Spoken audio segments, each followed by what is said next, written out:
पढ़ने लिखने में हम तेज रहेंगे, हल होंगे सवाल अब भाषा गणित के, रास्ते बिल्कुल आसान लगेंगे।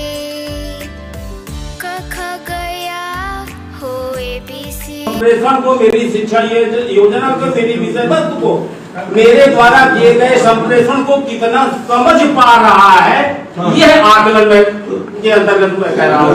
समझ पा रहा है, एब्जॉर्ब कर पा रहा है, ग्रहण कर पा रहा है, और जी नहीं आंकना बस हाँ वो चीज समझ पा रहा है। टॉपिक है। अभी अखिलेश सर द्वारा एक जिज्ञासा व्यक्त की गई कि सबसे पहले हम मूल्यांकन को समझ लें, मूल्यांकन होता क्या, आकलन होता क्या है। और रमेश जी के द्वारा भी या सर के द्वारा काफी विस्तृत रूप से बताया गया। इसको हम एक लाइन में बता देंगे जी। बच्चों में अंतर्निहित क्षमताओं या शक्तियों को जानना ही आकलन होगा। यदि हम शिक्षा के क्षेत्र में चल रहे हैं, पढ़ाई पर काम कर रहे हैं, तो वहाँ उन चीजों को जानना हमारा आकलन होगा। यदि हम खेल पे काम कर रहे हैं, तो वहाँ पर खेल में उसकी कितनी पकड़ है, कितनी क्षमता है, उसको जानना ये हमारा जो है आकलन हो जाएगा। और इसको जब हम लगातार करते रहते हैं, एक कालांश में 2-3 बार कर ले या साप्ताहिक रूप से 6 बार कर लेते हैं, तो ये हमारा सतत आकलन हो जाता है। और जब उसको हम 9वें और 18वें सप्ताह में करते हैं, तो हमारा सामूहिक आकलन हो जाता है। और जब ये और बृहद रूप ले लेता है, तो मूल्यांकन हो जाता है, जहाँ थोड़ा नुकसानदायक भी होता है। इसीलिए आकलन को ही जोड़ा जाता है, प्रायः मूल्यांकन शब्द को हटा दिया जाता है। आकलन में अगर सर मदद नहीं हुई तो आकलन नहीं होगा, वो मूल्यांकन होगा जी। जैसे लोगों द्वारा ये कहा गया, बच्चों में अंतर्निहित शक्तियों को जानना, ये ठीक है, ये सर आकलन है निश्चित रूप से। लेकिन जैसा मैं समझता हूँ, इसमें एक और आकलन होता है।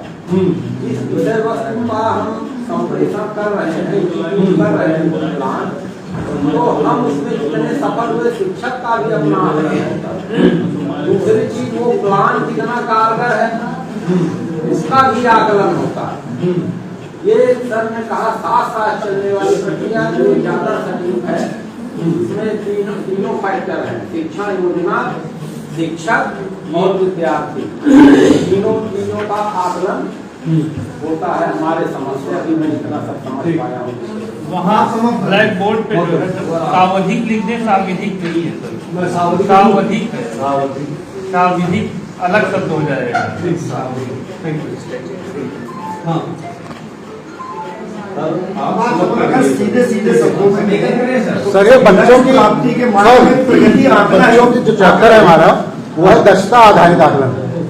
तो जो दक्षताएं हैं हमारी, उनका जो पढ़ने की दक्षता, सुनने की दक्षता, बोलने की दक्षता, लिखने की दक्षता, इनके आधारित हमको उनका आकलन करना है। कितना बच्चे ने ये सीख लिया, ये हमको जानना है शिक्षण कार्य के दौरान भी और उसके बाद भी। चलो समीकरण पे जाते हैं।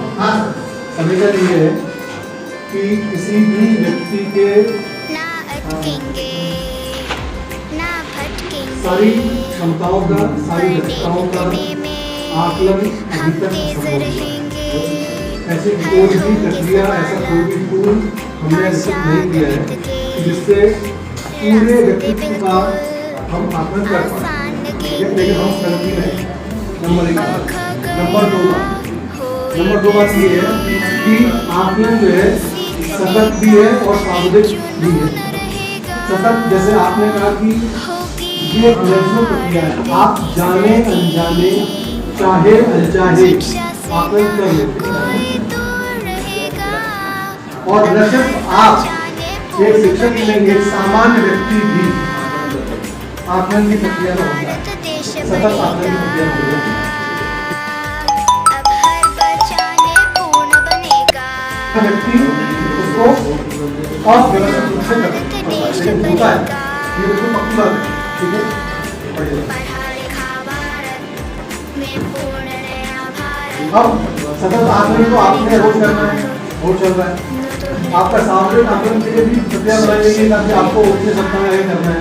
ठीक है, ये चीज यहाँ 3 संदर्भों को पकड़ना बहुत आवश्यक है। संदर्भ नंबर 1, उन्होंने कहा कि अब तक जो है केवल बच्चों के पार्ट पर ही सारा बोझ या सारी जिम्मेदारी थी, यानी हम सीखने का आकलन कर रहे थे, ठीक, असेसमेंट ऑफ लर्निंग चल रहा था, यानी बच्चे ने कितना सीखा है, कितना जान लिया है, उसका असेसमेंट, और हम कोई एक नंबर उस बच्चे को देते कि आप कितने प्रतिशत लेकर के आए।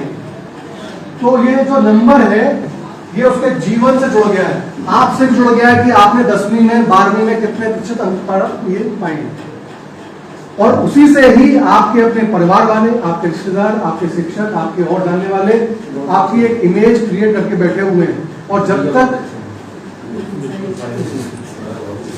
वो इमेज बनी रहेगी, ठीक है। अब मान लीजिए कि आप इस परीक्षा की घड़ी में अस्वस्थ हो गए थे, तब ये हाल था। किसी ने ये नहीं जाना कि आप अस्वस्थ थे, कि दौड़ रहे थे, कि भाग रहे थे, कि क्या कर रहे थे, बस आपको एक नंबर मिल गया है, कोच कर गया आपकी आइडेंटिटी के साथ। सर एक उदाहरण इसमें जोड़ना चाहूंगा, ये देखिए इतना घातक होता है ये आकलन।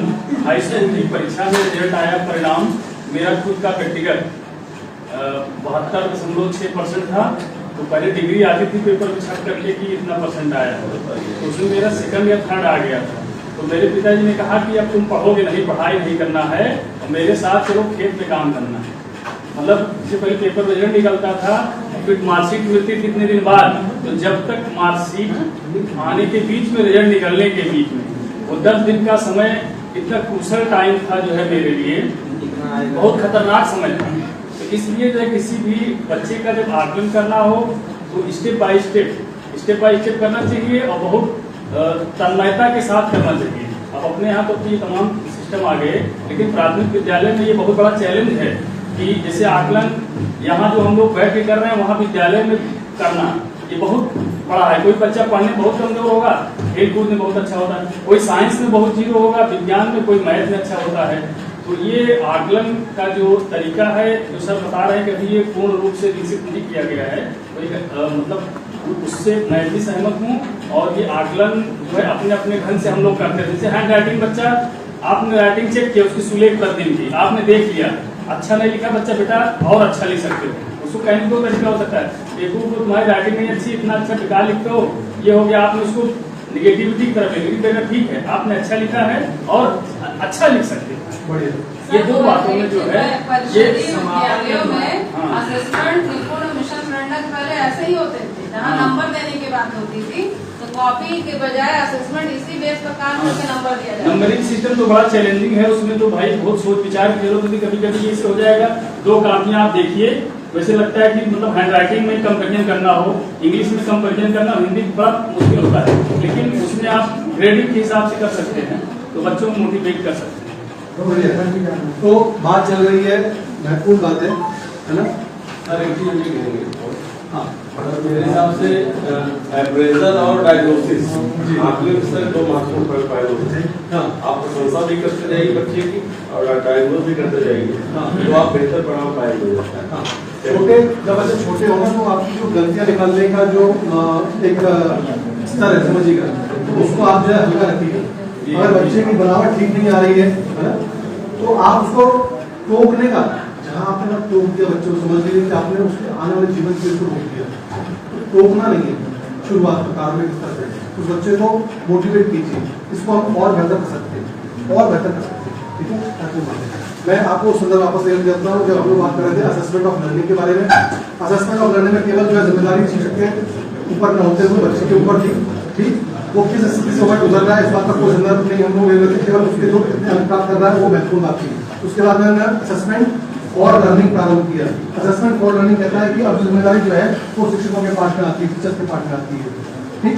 अब टीचर ये देखेगा कि उसकी प्रक्रिया कैसी है, उसकी योजना कैसी है, उसकी प्रक्रिया कैसी है, उसकी सामग्री कैसी है।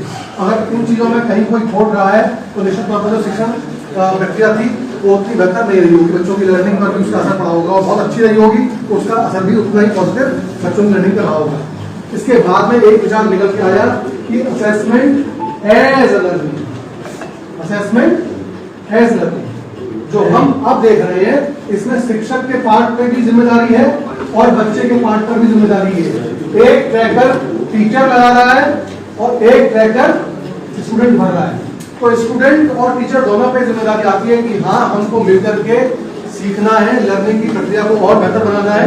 तो ये दोनों ही जिम्मेदारी अब बांट दी गई है, टीचर के ऊपर भी और शिक्षक बच्चे के स्तर पर भी। ठीक है, आप देख पा रहे हैं अभ्यास पुस्तिका में बच्चे को ट्रैकर भरना होता है, टीचर भी कर रहा होता है अपने काम को, देखता है कि हमने अपना काम कर लिया है क्या, अगर नहीं किया है तो वहां पर चेक पॉइंट्स बने हुए हैं। आप जानते हैं एक टीचर के पार्ट में चेक पॉइंट ये है कि अगर उसने कोई शिक्षण योजना अपनी कक्षा में लेकर के आए हैं और 70% बच्चों ने अगर रेस्पॉन्ड नहीं किया है तो चेक पॉइंट है, उसको पुनः वो शिक्षण योजना बदलनी होगी और आगे लानी पड़ेगी। ये बहुत महत्वपूर्ण बात है बदलने की। देखिए हमेशा क्या होता था कि पहले पाठ पढ़ा दिया, अंत में जो क्वेश्चन आंसर थे उनको हम कर रहे हैं, एक दृश्य था। उसके बाद में दृश्य बदला कि हम पढ़ा रहे हैं, ठीक है, पढ़ाने के बाद में हमने कॉपी देखी, जब काम किया, आकलन किया, आकलन को पाने के बाद में हमने देखा कि बच्चे नहीं सीख पा रहे तो दोहरान करा दिया, उसी चीज को दोहरा दिया।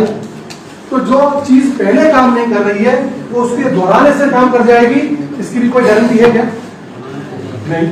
अब तीसरी जो व्यवस्था है वो ये है कि आपने शिक्षण कार्य किया, आकलन किया, आकलन करने के बाद में यदि आपने पाया कि कुछ बच्चे उस स्तर पर नहीं पहुंच पाए तो आप क्या करेंगे, अपनी उस योजना में, अपनी प्रक्रिया में, अपनी गतिविधियों में बदलाव लाएंगे। एक नई शिक्षण योजना के साथ में 19 लर्निंग आउटकम्स पे फिर से काम करेंगे, फिर देखेंगे कि आपकी ये योजना कितनी कारगर होती है। अगर वो भी कारगर नहीं हो पाती है तो फिर पुनः एक और नई शिक्षण योजना, नई गतिविधियां, नई प्रक्रिया बच्चों के साथ। ठीक है, ये तो ये एज लर्निंग वाला पार्ट चलता है, असेसमेंट एज लर्निंग। यहाँ पर शिक्षक भी और बच्चे भी दोनों ही जिम्मेदार होते हैं और एक इसी व्यवस्था से जो आगे बात निकलती है और वो है बहुत महत्वपूर्ण बात है, वो है SBA। क्या आप जानते हैं SBA को? School based SBA school based assessment. School based assessment में क्या है कि अगर बच्चा बीमार भी पड़ गया तो उसका एक पोर्टफोलियो पे वर्ष पर बनता है कि उसने क्या क्या कैसे कैसे किया है, कब कब कैसे कैसे क्या क्या किया है। तो वो पोर्टफोलियो उस बच्चे के बारे में बताता है कि अगर मान लीजिए कि इस समय वो अस्वस्थ है तो पीछे का उसकी कैसी लर्निंग रही है, पीछे की गतिविधियां में कैसे उसका लग रहा है, कैसे उसके क्रियाकलाप रहे हैं। एक बात महत्वपूर्ण बात यह है कि अब हम देखते हैं कि केवल आपको टीचर ही नहीं जानेगा, बच्चे भी आपके व्यवहार पे आपका असेसमेंट कर रहे होंगे। यदि मैं पढ़ने में अच्छा हूं लेकिन मैं अपने साथी जो है उनके साथ में मेरा व्यवहार अच्छा नहीं है तो आप मुझे अच्छा कहेंगे क्या? अब तक ऐसा ही था, अगर बच्चा पढ़ने में अच्छा है तो 100 गुण माफ। ठीक है, और भले ही एक ऐसा बच्चा जो पढ़ने में खराब है, उतना अच्छा नहीं कर पा रहा है, प्रदर्शन जो है उसने कोई एक गलती कर दी है तो तुरंत वो रडार पे आता है कि तू ये वो बदमाश। ठीक है, तो ये क्या है कि अब शिक्षक के पार्ट में क्या होगा SBA, बच्चे के पार्ट में क्या होगा SBA। यहाँ तक कि आप जानते हैं कि BDO के लिए अभी पत्र जारी किया गया है कि BDO का असेसमेंट टीचर्स करेंगे, यानी कि जितने स्टेक होल्डर्स हैं वो सारे स्टेक होल्डर्स आपके आकलन से जुड़े हुए हैं, वो अपना इनपुट देंगे कि साहब कि ये व्यक्ति ऐसा है और उसके बाद में फिर आपका आकलन किया जाएगा। ठीक, और एक शिक्षक के रूप में बच्चों के स्तर पर आपको बहुत सारी चीजें करनी होगी, तब आप आकलन कर पाएंगे। तो मैंने कहा ना कि आपने कोई ऐसा कोई टूल तैयार नहीं किया कि आप कुछ उसके व्यक्तित्व का आकलन कर पाए। इसी प्रकार एक मेंटर के रूप में जब आप काम कर रहे हैं तो साथी शिक्षकों का भी आकलन कीजिए कि वो कितना बेहतर कर पा रहे हैं, कहाँ अच्छा करते हैं प्रशंसा कीजिए, जहाँ वो नहीं कर पा रहे हैं तो तुरंत उनके सहयोग के लिए आप क्या कर सकते हैं, आपकी तरफ से क्या इनपुट हो सकता है, उसके बारे में आप तैयार रहिएगा। ये भी आपके आकलन का हिस्सा बनना चाहिए। तो शुक्रिया आपका इस आकलन के। बंदर नहीं बनाते घर, बंदर नहीं बनाते घर, बंदर नहीं बनाते घर, घुमा करते इधर उधर, घुमा करते इधर उधर, आकर करते खो खो खो, आकर करते खो खो खो, रोटी हमें न देते क्यों, रोटी हमें न देते क्यों, झपट ले जाएंगे, छीन झपट ले जाएंगे, बैठ पेड़ पर खाएंगे, बैठ पेड़ पर खाएंगे।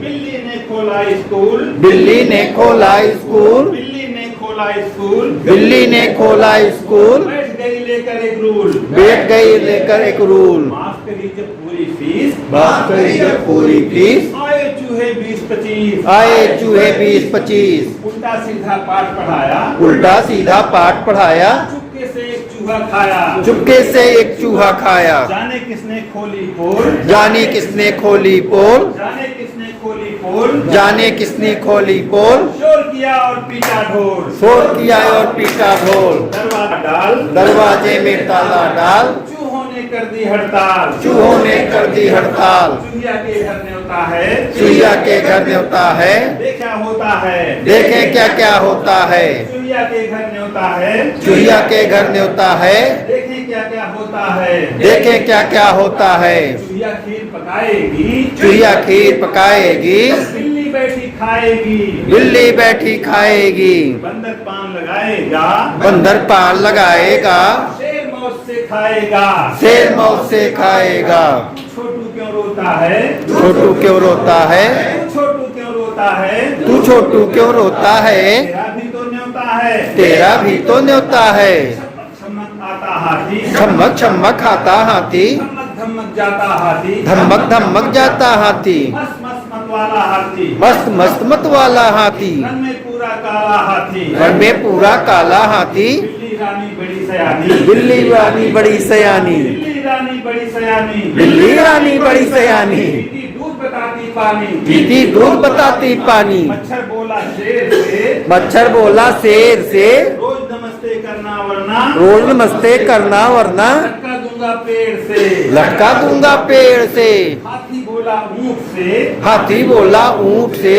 कैसे प्यास बुझेगी मेरी, कैसे प्यास बुझेगी मेरी, पानी के दो घूंट से, पानी के दो घूंट से, बछड़ा बोला गाय से, बछड़ा बोला गाय से, बछड़ा बोला गाय से, बछड़ा बोला गाय से, दूध नहीं पीना है मुझको, दूध नहीं पीना है मुझको, काम चलेगा चाय से, काम चलेगा चाय से।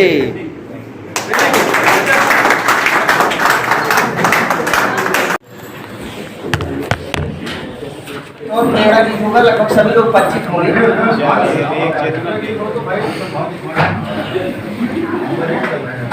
जीवन में कुछ करना है तो मन को मारे मत बैठो, आगे आगे बढ़ना है तो हिम्मत हारे मत बैठो, जीवन में कुछ करना है तो मन मारे मत बैठो, आगे आगे करना है तो हिम्मत हारे मत बैठो, आगे आगे बढ़ना है तो हिम्मत हारे मत बैठो, आगे आगे बढ़ना है तो हिम्मत हारे मत बैठो, चलने वाला मंजिल पाता बैठा पीछे रहता है, चलने वाला मंजिल पाता बैठा पीछे रहता है, गहरा पानी सड़ने लगता बहता निर्मल होता है, गहरा पानी सड़ने लगता बहता निर्मल होता है, पाँव मिले चलने के खातिर पैर पसारे मत बैठो, पाँव मिले हैं चल के खातिर पैर पसारे मत बैठो, आगे आगे बढ़ना है तो हिम्मत हारे मत बैठो, आगे आगे बढ़ना है तो हिम्मत हारे मत बैठो, तेज दौड़ने वाला खरहा कुछ पल चल कर हार गया, तेज दौड़ने वाला खरहा कुछ पल चल कर हार गया, धीरे धीरे चल कर कछुआ देखो बाजी मार गया, धीरे धीरे चल कर कछुआ देखो बाजी मार गया, चलो कदम से कदम मिलाकर दूर किनारे मत बैठो। चलो कदम से कदम मिलाकर दूर किनारे मत बैठो। आगे आगे बढ़ना है तो हिम्मत हारे मत बैठो। आगे आगे बढ़ना है तो हिम्मत हारे मत बैठो। धरती चलती तारे चलते चांद रात भर चलता है। धरती चलती तारे चलते चांद रात भर चलता है। किरणों का उपहार बांटने सूरज रोज निकलता है। किरणों का उपहार बांटने सूरज रोज निकलता है। हवा चले तो खुशबू बिखरे तुम भी प्यारे मत बैठो। हवा चले तो खुशबू बिखरे तुम भी प्यारे मत बैठो। आगे आगे बढ़ना है तो हिम्मत हारे मत बैठो। आगे आगे बढ़ना है तो हिम्मत हारे मत बैठो। जीवन में कुछ करना है तो मन को मारे मत बैठो। जीवन में कुछ करना है तो मन को मारे मत बैठो। आगे आगे बढ़ना है हिम्मत हारे मत बैठो। आगे आगे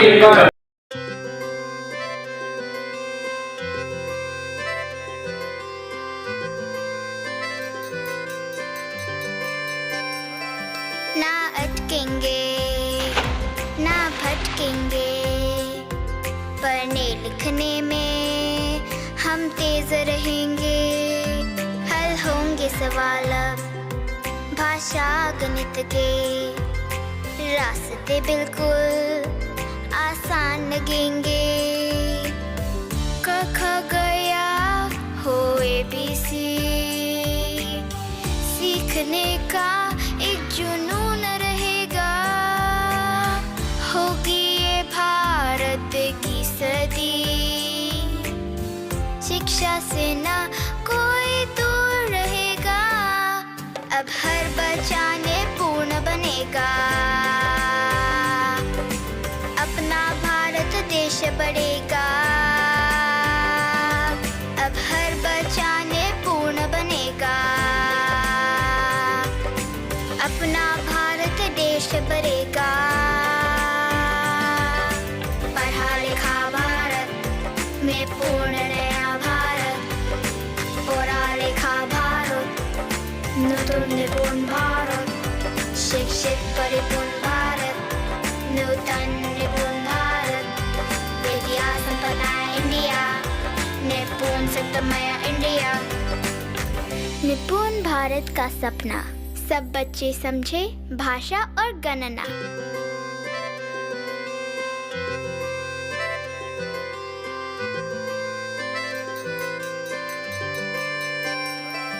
ना अटकेंगे ना भटकेंगे, पढ़ने लिखने में हम तेज रहेंगे।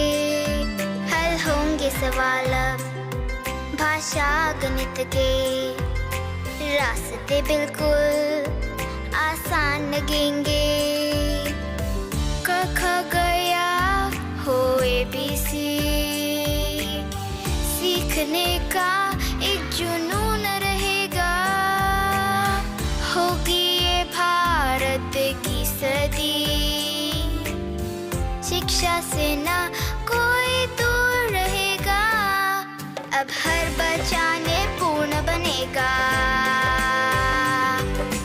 अपना भारत देश बढ़ेगा। अब हर बच्चा निपुण बनेगा, अपना भारत देश बढ़ेगा।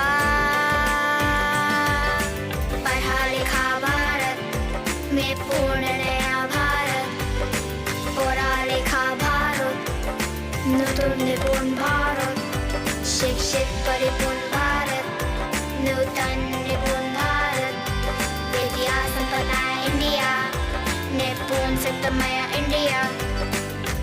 निपुण भारत का सपना, सब बच्चे समझे भाषा और गणना।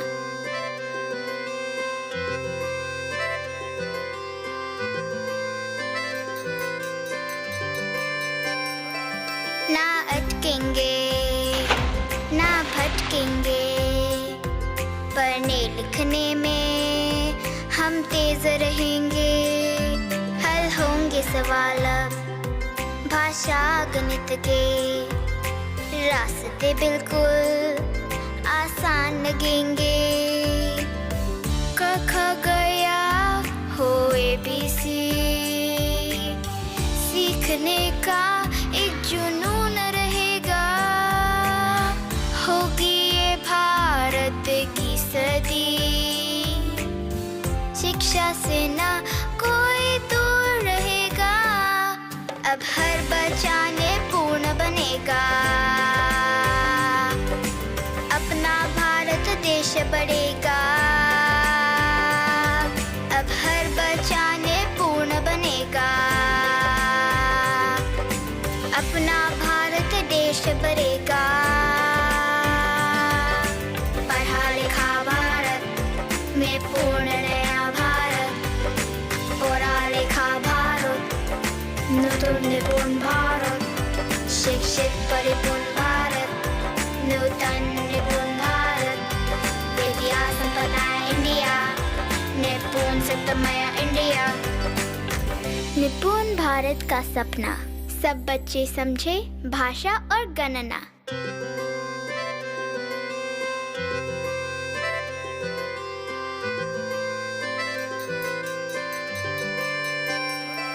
ना अटकेंगे ना भटकेंगे, पढ़ने लिखने में हम तेज रहेंगे। हल होंगे सवाल अब भाषा गणित के, रास्ते बिल्कुल आसान लगेंगे। क ख गया हो ABC, सीखने का एक जुनून रहेगा। होगी ये भारत की सदी, शिक्षा से ना कोई दूर रहेगा। अब हर बच्चा निपुण बनेगा, अपना भारत देश बढ़ेगा। अब हर बच्चा निपुण बनेगा, अपना भारत देश बढ़ेगा। पढ़ा लिखा भारत में पूर्ण नया भारत, पढ़ा लिखा भारत नूतन निपुण भारत, शिक्षित परिपूर्ण भारत, नूतन निपुण भारत, विद्या संपन्न इंडिया, निपुण सिद्धमय इंडिया। निपुण भारत का सपना, सब बच्चे समझे भाषा और गणना।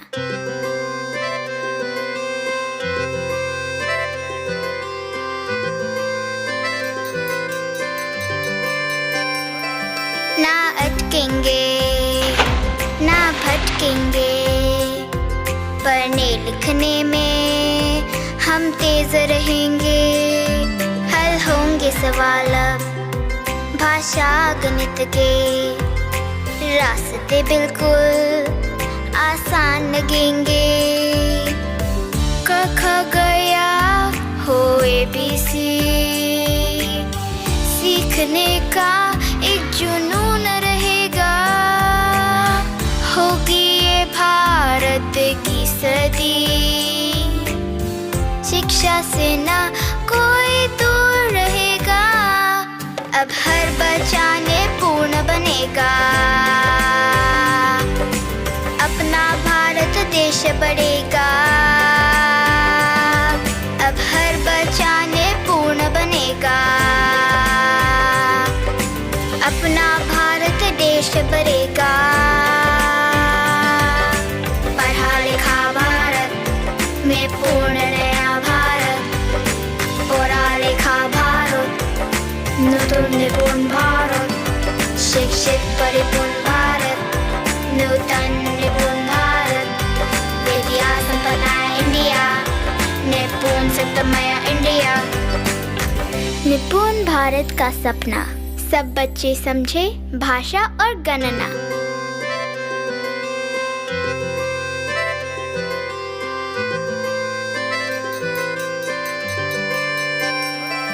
ना अटकेंगे ना भटकेंगे, पढ़ने लिखने में हम तेज रहेंगे, हल होंगे सवाल अब भाषा गणित के, रास्ते बिल्कुल आसान लगेंगे।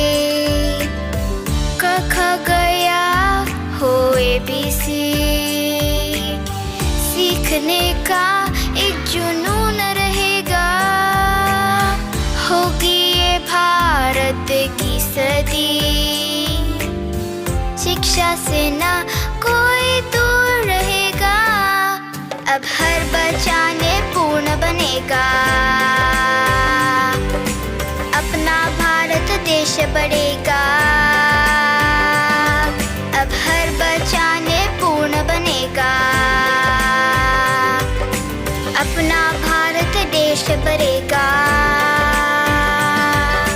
पढ़ा लिखा भारत में पूर्ण नया भारत, पढ़ा लिखा भारत, नूतन निपुण भारत, शिक्षित परिपूर्ण भारत, नूतन निपुण भारत, विद्या संपन्न इंडिया, निपुण सप्तमय इंडिया।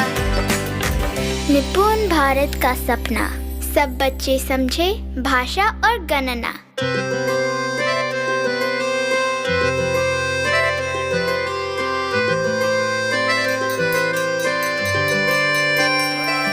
ना अटकेंगे ना भटकेंगे, पढ़ने लिखने में हम तेज रहेंगे, हल होंगे सवाल अब भाषा गणित के, रास्ते बिल्कुल आसान लगेंगे। क ख गया हो ABC, सीखने का एक जुनून रहेगा, होगी ये भारत की सदी,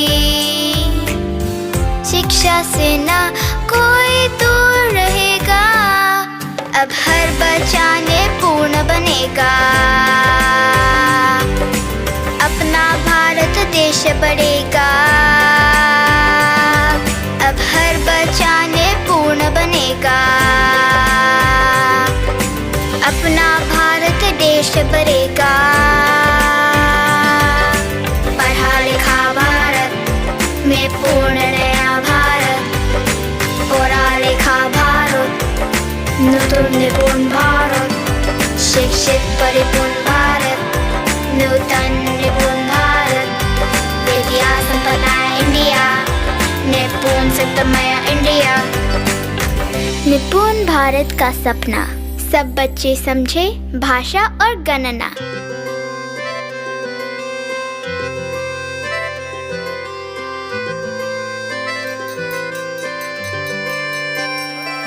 ना अटकेंगे ना भटकेंगे, पढ़ने लिखने में हम तेज रहेंगे, हल होंगे सवाल अब